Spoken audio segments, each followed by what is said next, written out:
আসসালামু আলাইকুম, সবাই কেমন আছেন? আলহামদুলিল্লাহ, আপনাদের দোয়া আমি অনেক ভালো আছি। আয়াত মমস ব্লগ দেখার জন্য সবাইকে স্বাগতম জানাচ্ছি। সকাল সকালে কিন্তু আয়াত শোনা যাচ্ছে সিঁড়ি দিয়ে আয়াতের নানুর বাসায়।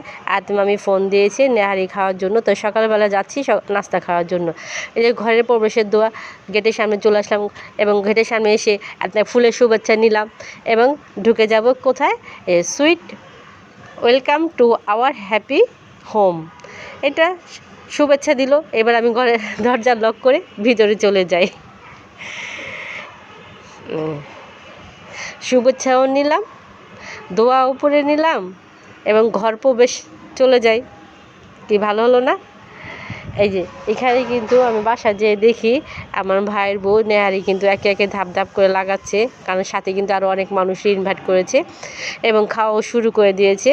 এই যে এখানে কিন্তু আয়াতের বাবা আছে, সুমিত আছে, তারপরে আমার ভাইগনা আছে, তারপর আরেক খালার ছেলে আছে, মামার ছেলে আছে, এই যে ওই আয়াতের বড় মামা মামির সামনে। তো আমি দাঁড়িয়ে দাঁড়িয়ে একটু ভিডিও করে নিলাম। আসলে খাওয়ার সময় তো ভিডিও করা যায় না, কারণ আমি নিজেও খেয়েছি। তো ছোটোখাটো ভিডিও আজকে কেমন হলো অবশ্যই কিন্তু কমেন্ট করে জানাবেন। আর আপনারা কে খেয়ে নেহারি খেয়েছেন এই কুরবানি ঈদের পরে অবশ্যই কমেন্ট করে জানাবেন।